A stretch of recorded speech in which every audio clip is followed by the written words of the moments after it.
Well, welcome once again. This is the Doctor of Digital and the Doctor of Digital podcast. The purpose of the show is to transform your business and life with education and inspiration. I introduce busy business leaders to trends in business, technology, and marketing to highlight people you should know. Do you know the growth potential of the fractional COO market? There has been a 226% growth in the fractional COO market between 2019 and 2022. This rapid growth highlights the increasing demand for fractional leadership solutions. In addition, 77% of businesses reported significant revenue growth after partnering with a fractional COO. This statistic showcases the potential impact on a company's bottom line. Also, there is an improved efficiency and delegation factor. Fractional COOs typically work 20 to 40 hours a week, allowing CEOs to focus on strategic priorities. This highlights the time-saving benefit for busy entrepreneurs.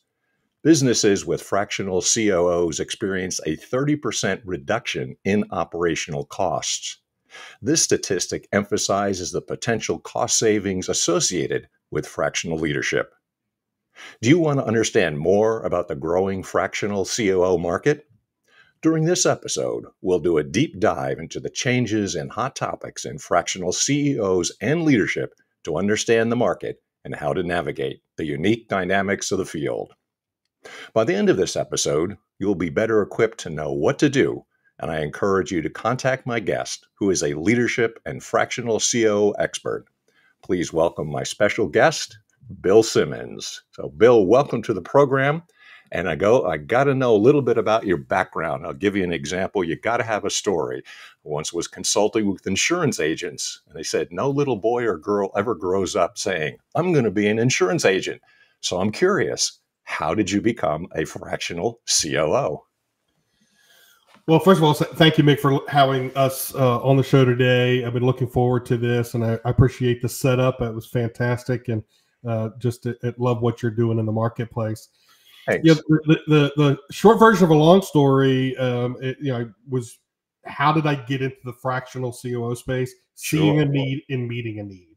That's what it comes down to, right? And there's a lot of story about how I got there, but around 2005, 2006, as I was wrapping up being the executive director of a nonprofit in Washington, D.C., I had traveled quite a bit. I had over 300 speaking engagements in 6 years. So you could imagine I was on the road every week. Sure. And had a lot of conversations with organizational leaders, business owners, executive directors of large nonprofits, and just seeing a lot of need at that executive level for high-level leadership. So in 2006, I started what is today Thrive. We've gone through a couple name iterations and better marketing of how we describe our services. Mm-hmm. But at the very beginning in 2006, we started this company to provide strategy that actually gets executed, peer leadership conversations that are at a high level, and outsourced executive leadership. And so here we are now today, a small firm. I have a business partner, Kai Bailey, and we're doing our best to serve business owners across the country, doing the exact same thing we've always done, executive level leadership. Okay. So I'm wondering if you could tell me a little bit about some of the changes, and also another thing about interesting backgrounds. A nonprofit, and I don't always talk to people with a ministry background, but a ministerial background may indeed help a lot of what you do. So what are the changes that you've seen? Yeah, certainly. When we first started out, we were serving a lot of nonprofits, and many were in the faith-based world as well. And I had directed a college internship in Washington, D.C. We had a 38-acre campus on the Maryland side of D.C. where students would come from various colleges to do a 2-semester internship from August through May. And so in order to recruit and in order to raise funds, that's why, as I was the executive director, was traveling so much and doing those things. Sure. And so it certainly taught me a lot around having positive conversations and expecting transformation. But what would happen is, Mick, I'd be sitting at, be traveling. And one of the things we used to do, I was young, skinny, and had hair. And I used to do, motivational public school speaking in middle schools and high schools. Always say you had to be a little ballsy to be able to stand in the middle of a high school gymnasium with 3,000 high school students, right? And so we loved what we were doing. But what happened, I'd be, whoever brought us into town and we were doing a school assembly tour, they would be like, okay, hold on, let me get this right. You are on campus 3 to 4 days a week, running the organization. You're traveling 3 to 4 days a week, doing these school assembly tours, and you're on the road. I can't even leave my office for 3 to 4 hours. How do you do it for 3 to 4 days, like every week? And even though it was primarily a faith-based organization, Mick, the reality was it still needed to be ran, right? Sure. It still required operations. So I was able to share our story, like, hey, here's how we hire. Here's how I create processes. Here's how I manage people. And maybe I could come back and serve you and your organization and bring some insight to you. And it was just, again, seeing a need, meeting a need. And all of that served me where we began the opportunity to say, hey, maybe there's an opportunity in the marketplace to be able to bring this on an ongoing basis. Got it. So that's really pretty fascinating and interesting background on that as well, too. And I always tell people I'm a recovering academic. So, yes, I stood in front of some audiences, younger folks, and yeah, you better be a good speaker because you're going to lose them otherwise. Are there some things that you would say and identify as hot topics in the COO fractional market? Are there things that I think you could address that say this is what people should be thinking about? Well, certainly, as we get an opportunity to meet with entrepreneurs and business owners, a lot of our conversations are around one of a couple of things. Either growth is happening at a pace that's really hard to keep up with. One of the ways I describe it is you are the visionary or creator of the company, and you have a vision your operations cannot keep up with. And that equals frustration on the business owner, right? Because I'm wanting to move. I've got plans, and this company just can't keep up with me. I always say we cannot eliminate that gap, but we can shrink it. So if you are frustrated with how things move operationally to match your scalability and desire for growth, it's a great conversation. Or you may not necessarily be in crisis, but you're just simply stuck because processes and people aren't executing at the level that you want. And so our job is to help clarify and communicate what the objectives and expectations should be so that we can help increase that execution in your company. And so those are always two operational things. It's not always super sexy, but it's the things that keep you up at night when you're struggling as a company. Sure. And it's like anything in operations, right? And you find there's a gap. If you're in a startup, and have worked with startups, and you say, well, there's way too much to be done and we don't have the people. So closing that gap, I like that phrase, because you have to identify those gaps and then hire for those gaps, because either the company is growing too large or we just simply don't have people. And I know there's a lot of owners that run around like with a chicken with their head cut off because there's just so much to do. They're just putting out fires all the time. Yeah, and our desire is to put you at your highest and best value as the owner, to focus on the areas that you need to be, and trying to turn the opportunities and clarity. I always say you can't do everything, but you can do anything. Our job is to narrow down what are the anythings we should be doing, right? And so let's don't do everything. Let's narrow down what are the most productive. What fires could just honestly be ignored. Like that's not going to, let's push them aside and let it, brush the field and come back to life later. Or when are the times we really need to pay attention to it and address those needs. Yeah, and I like those phrases about productivity. So when people ask me, it's a typical question, meet them at a cocktail party. What do you do for work? And I go, well, I want to revise that a little bit. I always say and talk about productivity, because that I think is key. It's not the work that I'm doing, because there's such a thing as busy work, but I'm actually producing something. And if you're in operations, this is what you want. You want to be able to move all of your processes and people in such a way that you're actually producing things of value. And that's really key.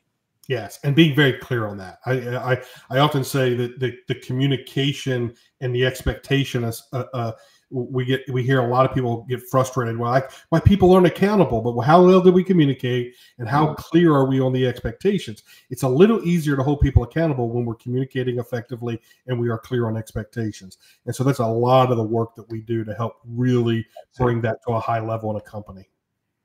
Great. Yeah, sounds good. Are there things that you would say, like if a person is thinking about a fractional CEO, or what would you recommend business owners? Because I think they're pretty amazing statistics to see how useful it is. But what do you recommend business owners to be thinking about, or maybe perhaps considering services that you offer?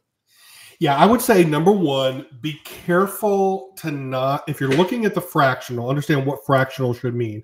I will say I'm a little cynical. We were using the fractional term before it was cool, but nobody really cares now, right? And if we're not careful, it's kind of becoming the new coach and consultant. And if we're honest, we hear somebody say they're a coach or consultant, we all roll our eyes, right? And we know there's value there, but it's become an overused word in the business community. I think especially since COVID, there's been a lot of fractional just added to a lot of different roles and functions in companies. So as a business owner, how do you address that in a way to make sure you're making really good decisions? Well, one, fraction of the time, fraction of the cost. There needs to be a clear savings that if you were going to hire leadership for this function of your business, and understanding that what you're bringing in somebody is not quote unquote cheap labor. That is not what it is. It should be more expensive or more manageable expenses for bringing in experienced leadership. And number two, I would say, don't get caught in the competency trap. In other words, I just want somebody who has competency and they seem like they've done this before, and I'm going to hire them because there seems to be a mesh. I think whatever fractional service, and for us as chief operations officers, you need to ask what process are they bringing into your company to deliver the service. We've been very intentional at Thrive to have productized the way we deliver the service, so that you're not just hiring somebody who has been a COO, so they know how to do it. Now, you need competency, yes. Right. But, we're very intentional about installing a business operating system to help run your business 90 days at a time. And as much as you're going to hire our team because of competency, you want to hire our team because we have a way of delivering running your business 90 days at a time. We call it the Thrive Ops Cycle. We can talk more about that if time allows, but I've got 5 books over my shoulder for those who are watching on video that all say the same thing. How do you run a business 90 days at a time? We call it quarterly sprints. So when you're looking at hiring fractional support, make sure it's not just a good person. Make sure they have a quality process. Is that helpful? Yeah, it is. And, feel free, let's extend that a little bit more, go into the time of saying, okay, this is really what you mean, and some of the resources that you're referring to, of course. Yeah. So when we have the privilege to serve a business owner and we come in as their fractional COO, we have a 5-step process on how we deliver the service. So we're very clear that we know we've been doing this since 2006. We've had the privilege of doing it with over 40 industries in the marketplace. And we often say, you be the expert in your industry. We should be the experts in operations. Okay. And so our 5-step process, we've known when we've strayed from it, we always regret it. So first thing we start with is what we call our strategy advance. And the purpose of that strategy advance is to spend time with you so that we understand your vision, your culture, and are clear on the goals and priorities that need to start with the engagement. And it's because it's not us saying, hey, you should run your business the Thrive way. And if you did, you'll get these specific results. I do not like that model, Mick. I think that minimizes the success of the business owner. So we start with that advance so that we are clear that we're representing what you want to build. And so it takes time to do that. Then we go into what we call the deep dive phase. And depending on the size of the company, that could be anywhere from 30 to 90 days. It's where we want to get quick wins. Like if you're going to hire us, don't you want quick wins? Like let's get something out of the gate. And so we want to evaluate the talent that's on your team, the tools your team is using. How do you manage your current rhythm of meetings and purposes? How are things getting communicated? Let's make subtle changes that make us more efficient and effective out the gate and get us more effective. So the second part is that deep dive. The heart of our system is is phase 3, and that's where we're doing our quarterly sprints, running the business 90 days at a time, being clear on your objectives, helping manage and lead those objectives, and not just being a mouthpiece of a coach and a consultant, but our team is actually rolling up their sleeves and helping execute that with your team, right? And making sure those objectives that we agreed on, so that every 90 days we're evaluating, did we move the needle or not? And then we're developing the next round of priorities. There may be parts of your business that need ongoing work, certainly, but if we get the privilege of serving with you long enough, we shouldn't be doing the same things 9 months from now that we're working on today, right? We should be moving the needle. So that's that third phase, and it repeats itself every 90 days. So it's the heart of what we do. And the next phase is annually always looking at growth opportunities and doing more than just annual planning meetings. And we've all done those that have been both successful and frustrating. But our version is to look at what we refer to the 9 functions of your business, and always asking ourselves, where are the growth opportunities among the 9 functions that would help us grow our revenue as a company? And so the purpose of our annuals are all about growth, right? And navigating that. And then the final phase, you kind of begin with the end in mind, because we want to have that conversation at the beginning, but it's really knowing what the business owner is expecting for what we call the transition strategy. How do you want to land the plane? Did you buy this business? Did you start this business for the purpose to be a legacy business? Your children are going to take it in 5, 10, 20 years. And everything we're doing is a building towards that. Is it an asset play? You're treating it like real estate, and I want to get this to a certain level and sell this business and move on to the next thing. Do I have an idea that demands high revenues, investment? I want to get out there and take this to the market and go public. There's so many opportunities, but let's really, really understand, what do you want to do? And that doesn't, I always say, doesn't mean you can't change your mind. You can't change a plan you don't have, but let's really know that you as a private business owner, what is the plan for the future? And let's be building our strategy always to get to that place. And so that's the 5-step Thrive Op cycle that our team is bringing into your company and leading as your COO. Really interesting. Like a lot of ideas there, fruitful and like quick wins. It reminds me of something that Jack Welch used to always say: get into it and get quick wins. So people start saying, "Okay, we're making progress." They're all that we didn't go over didn't make the touchdown yet, but we're moving down the field. Now, one of the things you had said is that fractionals are kind of a buzzword phrase and things like that. And you do have a unique way of approaching businesses. So I'm wondering, what would distinguish you and yourself and your expertise from some other fields and other people out in the field?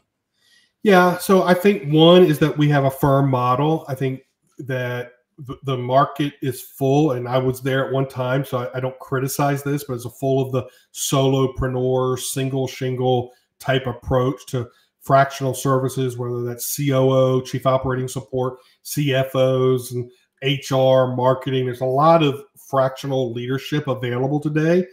I think one of our advantages is that it is very tempting as a business owner to try to find a unicorn, right? I just need to find the perfect person who can do it all. And so our approach is, hey, there are no unicorns. I hate to tell you, I hate to be the bearer of bad news, there are no unicorns. But our approach, because we're a firm model, is that we're working as a team, not only with other fractional COOs, but with other business function experts. And as a firm, we can be the unicorn for you, right? No one person, but where we need to be able to fill in gaps in different functions of the business, we're able to quickly be able to solve that. Because our mission statement is very clear, Mick. It's serve people, solve problems.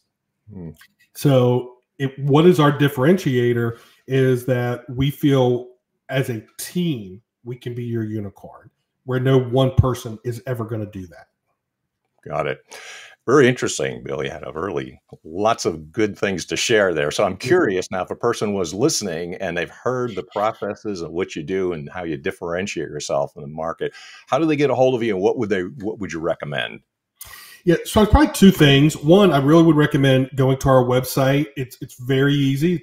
It's our company name, thrivebusinessoperations.com.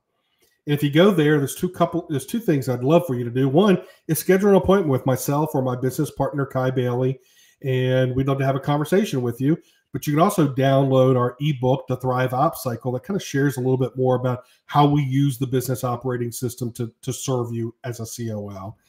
And if you want to find me anywhere else, it's Bill Simmons Live, Live, on any platform, LinkedIn, Instagram, Facebook. If you find me, I'm happy to connect with you. If you message me there, I'm always good to respond. So we would love to connect with you. Awesome. Thank you so much, Bill, for being a guest today. I had a wealth of knowledge here. I learned something. I'm sure other people learned as much. So thanks for taking out some time and chatting with me today. Appreciate it. Well, thank you for letting me be here. You bet.